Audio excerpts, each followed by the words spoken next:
Grandpa had always been the quiet one in the neighborhood. Hardly anyone knew he'd served decades in the military. His garden was immaculate, his mailbox tidy, and his house looked like any other peaceful suburban home. So when the HOA called the police claiming suspicious activity, it caught everyone off guard. By mid-morning, 2 patrol cars were parked in front of Grandpa's modest brick house. Officers stepped out, badges glinting in the sun, clipboards in hand. They didn't know what, or who they were about to encounter. Grandpa, oblivious to the commotion outside, was in the kitchen, humming softly as he brewed his morning tea. The first knock on the door was polite but firm. He opened it casually, expecting a neighbor or maybe a delivery. What the officers saw made them freeze. Standing before them wasn't just an old man. They were looking at a retired military commander, someone whose presence radiated authority without a word. His gaze, sharp and steady, assessed them in a heartbeat.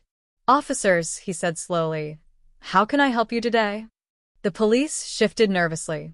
Their report from the HOA hadn't mentioned that Grandpa was anything but a quiet old man.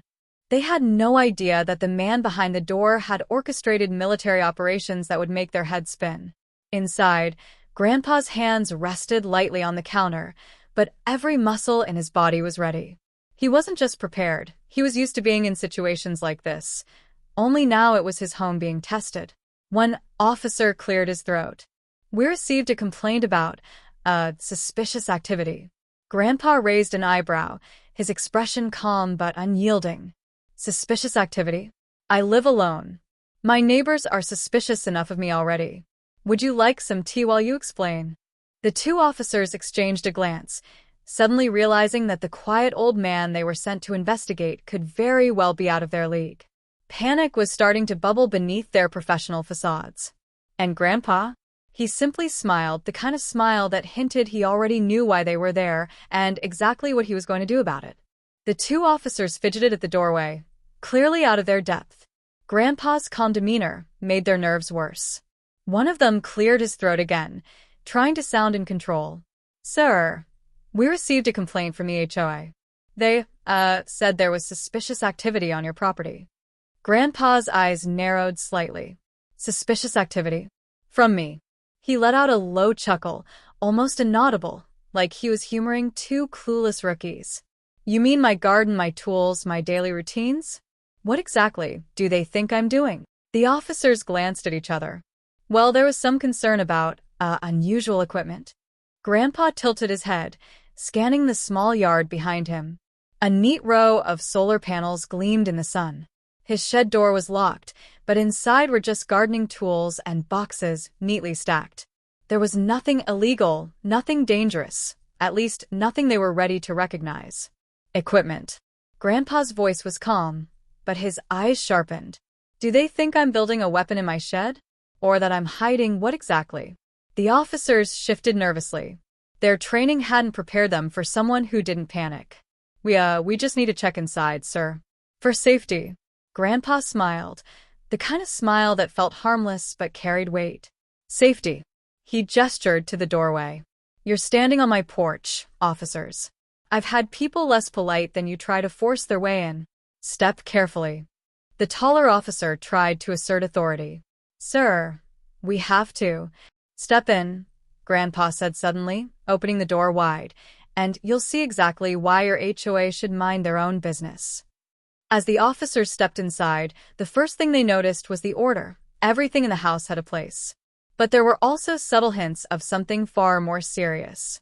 Framed medals lined the walls, photographs of younger men in uniform, and a large bookcase full of tactical manuals, maps, and old military journals.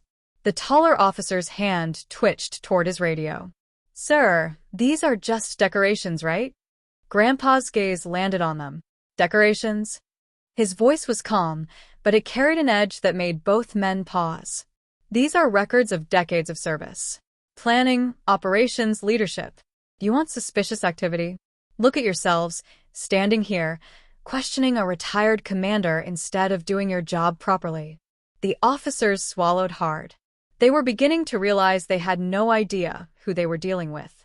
Grandpa could have ended the conversation in a dozen ways without raising a hand. His presence alone was commanding. And yet, Grandpa continued, walking slowly toward the living room, I am giving you the courtesy of answering questions. But don't mistake kindness for weakness. One officer finally spoke, his voice shaky. We just want to make sure everything's okay. Grandpa's eyes flicked to the window, then back to them. Everything is more than okay. But next time, your HOA might want to check who they're reporting before calling the police. Not everyone you bother is a harmless old man. The shorter officer let out a nervous laugh. Why, yes, sir. Of course. Grandpa nodded, but he didn't stop there. Do you want a cup of tea? Or are you going to run back to your cars and pretend this never happened? The two men exchanged a look. Panic had clearly set in. They were in the house of someone they underestimated, and that mistake could have been dangerous. Grandpa led them to the kitchen. Sit. Relax. I'll let you leave with your dignity intact. But remember this, sometimes the quietest houses hold the loudest secrets. Outside, the HOA would fume, unaware that their complaint had brought two officers face to face with a living legend. Inside, Grandpa poured the tea, his calmness unshaken, already planning how to ensure they never underestimated him, or anyone like him, again. The officers sat stiffly at Grandpa's kitchen table, the faint aroma of brewing tea doing nothing to calm their nerves. Outside, the sun reflected off the patrol cars, a silent reminder that they had come thinking this would be a simple, routine check. They had no idea what or who they were really dealing with. Grandpa poured the tea with deliberate precision, each movement slow but confident. You came here because of the HOA, he said, breaking the silence. Do you know who you're protecting? Or are you just following orders? The taller officer shifted in his seat. We just respond to complaints, sir. We don't. Grandpa cut him off with a calm chuckle. Following orders blindly is dangerous, especially when those orders come from people who have no idea what they're meddling with. He leaned forward slightly, hands resting on the table. Let me make this simple. My yard, my house, my life, none of it is suspicious. But you're in the wrong house at the wrong time. The shorter officer swallowed. Sir, we just need to verify everything's safe. Grandpa nodded slowly, his eyes locking onto theirs like steel. Safe? Let me show you what real safety looks like. He stood and walked to a small, nondescript drawer in the corner. The officers tensed as he opened it, but it wasn't weapons or anything illegal. Instead, inside were folders neatly labeled with years, operations, and locations. Maps, photographs, and reports detailing years of service, missions, and strategic plans. These, Grandpa said, tapping the folders, are decades of decisions, strategy, and training. Everything I've done in my career required discipline, precision, and courage. I didn't make it through the military by panicking when someone knocked on my door. The taller officer's hand moved toward his radio again, but Grandpa's gaze stopped him. Not a sound, he said. Because you're still guests here. But if you step out of line, his voice dropped slightly, calm but commanding. You'll see that experience isn't something you can fake. The officers froze, realizing they had underestimated him completely. They weren't dealing with an ordinary retiree. They were dealing with a man who had orchestrated operations that required lives, timing, and unwavering nerves. And right now, that intensity radiated quietly from every line of his face. Grandpa poured the tea into their cups, sliding one toward each officer. Drink. Relax. Understand that not every complaint deserves a response like yours. Sometimes, the consequences of overstepping are unpleasant. Outside, the HOA would continue fuming, unaware that their call had just put two police officers in a situation far beyond their training. Inside, the officers sipped the tea, suddenly hyper-aware of how out of their depth they were. Grandpa sat down again, leaning back with the ease of someone who had faced worse threats than two nervous cops. Now, he said, I'll let you leave with your dignity intact. But remember this, next time, double-check your sources. Some of us are built for challenges far greater than HOA complaints. And some of us notice everything. The taller officer nodded quickly, voice shaky. Why, yes, sir. Of course. The shorter officer barely breathed, clutching his cup like a lifeline. Grandpa's calm authority had made a simple HOA complaint feel like a lesson in humility, strategy, and respect. Finally, Grandpa walked them to the door.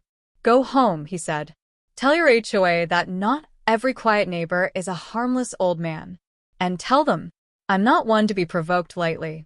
As the officers backed down the steps, eyes wide, Grandpa closed the door slowly behind them. He leaned against it for a moment, listening to the patrol cars drive away. He returned to his kitchen, picked up his cup of tea, and smiled faintly. The neighborhood would continue its gossip, the HOA would continue its petty rules, but Grandpa knew one thing. Today, he had reminded everyone that appearances can be deceiving and that underestimating the wrong person can have consequences they weren't ready to face. And he was just getting started. The HOA had no idea what they had unleashed. From their office across town, they assumed Grandpa would simply scold the police, sip his tea, and continue tending his garden. They were wrong. Dead wrong. Inside his house, Grandpa moved methodically. Nothing in his actions seemed threatening. He watered his plants, adjusted a few tools, and tidied the living room, but behind his calm facade, he was already planning a way to make sure the HOA, and anyone who dared meddle, would think twice before crossing him again. Step 1. Gather intelligence. Grandpa had decades of experience reading people, observing patterns, and predicting outcomes. He knew the HOA's routines, their petty rules, and even the timing of their daily check-ins.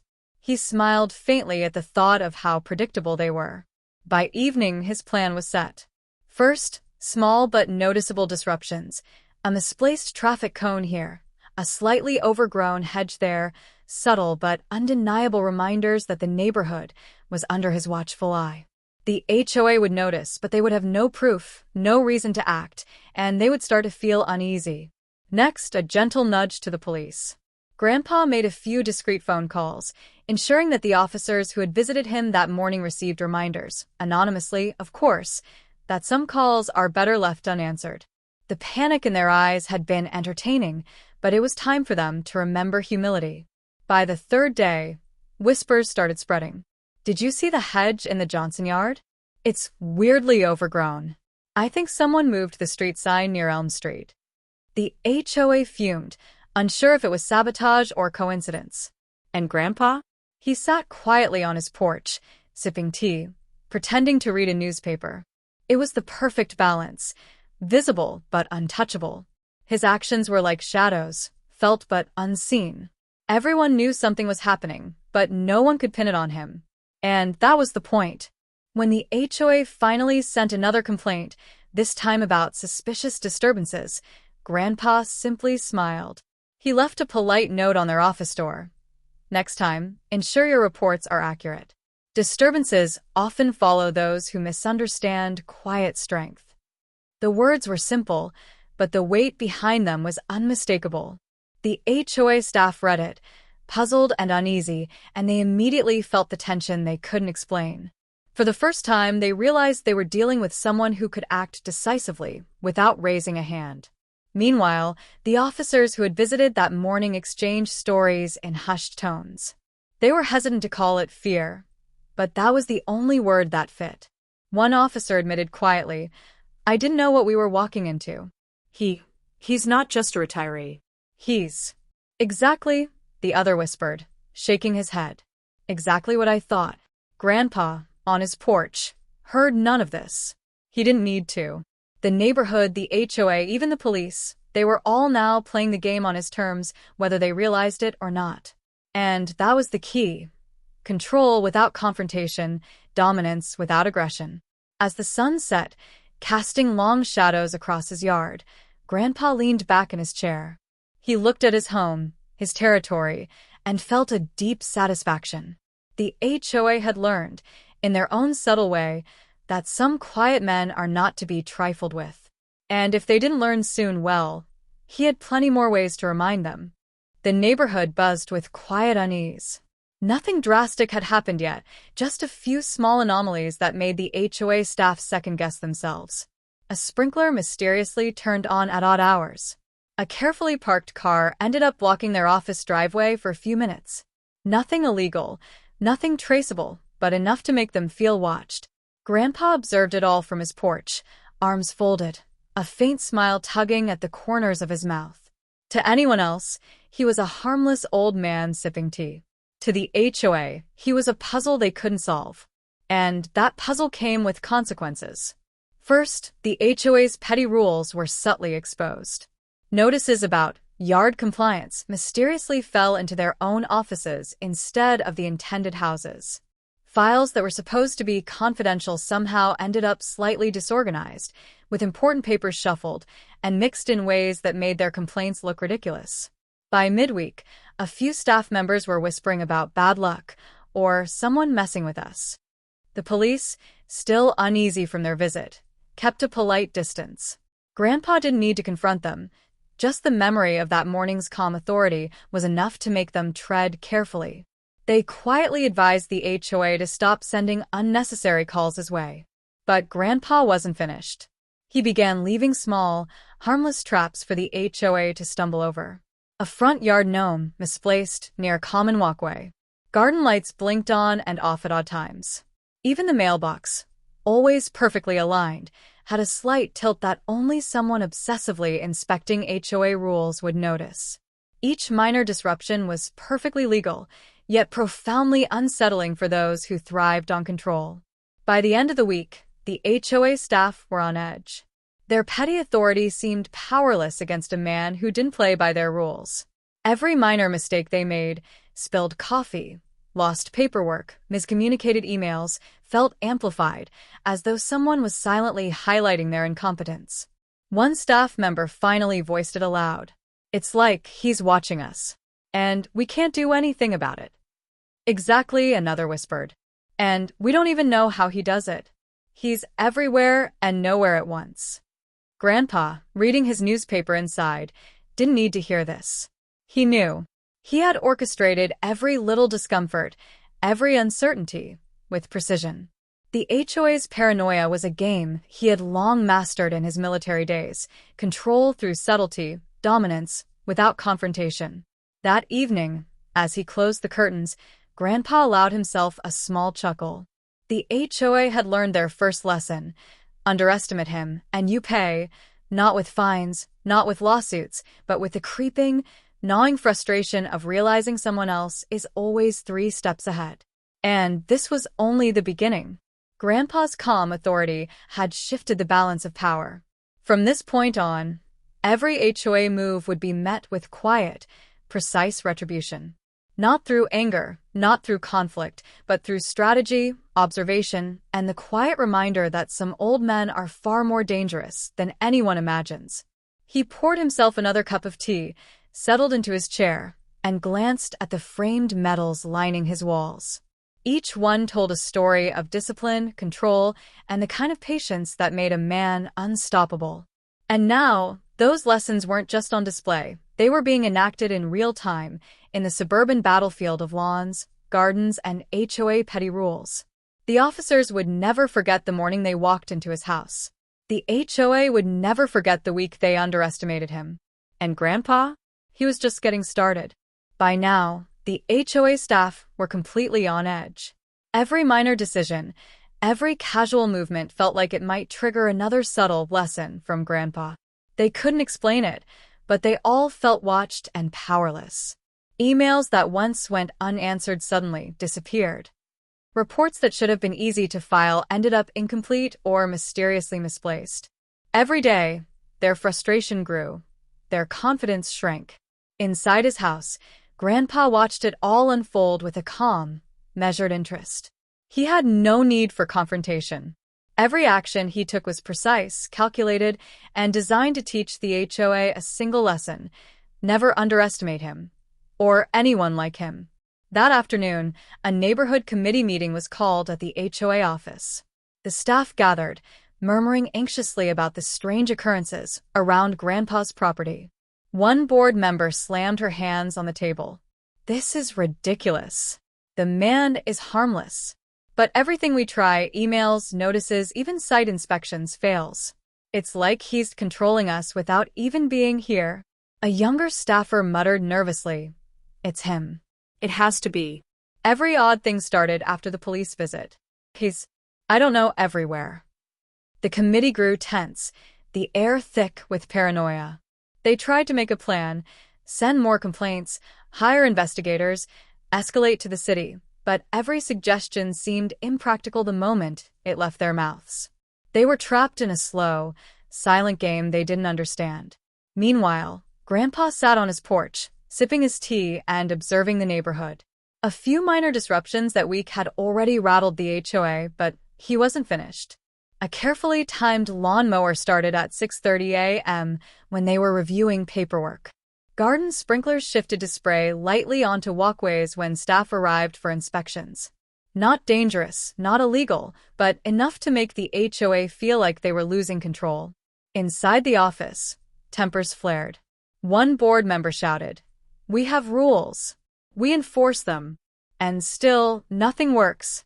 Every time we try to assert authority, it backfires." Another muttered under her breath, "It's him.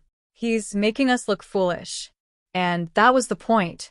Grandpa wasn't just responding to complaints. He was controlling the narrative, teaching the HOA a lesson in humility and respect without ever stepping inside their office. Every minor disruption was a message. Your authority is limited. My patience is not. By the end of the day, the HOA staff were exhausted, anxious, and unsure of how to proceed. They realized that escalating the situation only gave Grandpa more opportunity to outmaneuver them. Their petty rules and complaints had no power against someone who understood strategy, observation, and timing on a completely different level. Back at his home, Grandpa placed the last teacup on the saucer, leaned back in his chair, and smiled faintly. Today had been a success. The HOA had learned their lesson the hard way. Some quiet men are far more formidable than they appear. Their authority could be undermined without confrontation, their confidence shattered without a fight, their pride humbled by subtle, invisible control. And tomorrow would be another day of quiet reminders. Another day to ensure that the HOA, and anyone else foolish enough to meddle, understood exactly who they were dealing with. For Grandpa, this was no longer just about his home. It was about asserting control over a neighborhood that had overstepped, about proving that patience, strategy, and subtle dominance could be more effective than anger or confrontation. And as the sun set over the manicured lawns, he knew one thing for certain. The HOA would never underestimate him again. The HOA had reached a breaking point.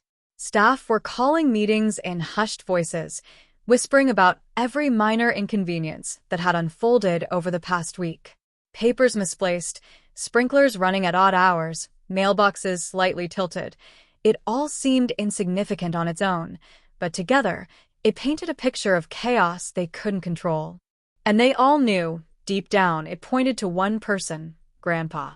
Inside his house, Grandpa sat in his favorite chair, sipping tea as he scanned the neighborhood from his porch. He didn't need to do much anymore. The lessons had already been absorbed. But he liked to ensure closure. Some reminders needed a final, unmistakable touch. That afternoon, a small gathering formed at the edge of his property. HOA staff arrived to inspect a supposed violation, expecting another minor disruption. Instead, they were met with something they could neither ignore nor misinterpret. Grandpa had taken no drastic measures, no threats, no traps, but the subtle orchestration of his home and yard left a clear message. Garden lights blinked in a perfectly timed pattern, casting shadows that highlighted the meticulous order of his property. A single note lay on his mailbox. Authority is earned, not assumed. Respect is not optional. Learn this, and perhaps your next visit will be less uncomfortable. The HOA staff froze. Their frustration, fear, and confusion mixed into a single, palpable tension. They realized that every complaint, every attempt to assert control, had been met with invisible resistance, strategic, precise, and utterly untraceable. Grandpa had demonstrated, without confrontation, that he was always 3 steps ahead. One brave staff member tried to speak, her voice trembling. "Sir, we just wanted to check compliance." Grandpa smiled, a calm, almost paternal expression. "Compliance? My home complies with every law, every rule, except the ones invented by people who overreach. You sought to control me. Instead, you learned a lesson in humility." The officers who had visited earlier that week arrived quietly in the background, a subtle show of reinforcement. Their presence alone reminded the HOA that Grandpa's reach extended beyond his property. The memory of their first encounter, when they had realized he was no ordinary retiree, added weight to his words. The HOA staff, defeated but enlightened, retreated slowly. They had no evidence, no leverage, no recourse. They left knowing that Grandpa had won without lifting a hand, without breaking a single rule, and without showing anger. His victory was quiet, absolute, and unforgettable. Back on his porch, Grandpa leaned back in his chair, sipping the last of his tea. The neighborhood was calm once more, his property untouched, his authority unquestioned. He allowed himself a small chuckle. He had turned petty interference into a demonstration of strategy, patience, and controlled power. The HOA would not forget. The police would not forget. And the neighborhood would whisper stories for years about the quiet old man who could control chaos without confrontation, who commanded respect without shouting, and who had reminded everyone that appearances are deceiving. For Grandpa, it wasn't about revenge. It was about proving a truth he had always lived by. Underestimate the quiet, the patient, the disciplined, and you pay. Sometimes not with force, but with the weight of your own overreach. And, in the end, that was far more effective. He finished his tea, folded the note he had left on the mailbox for the final time, and sat back, fully at peace. The HOA's lesson was complete. The quiet had won,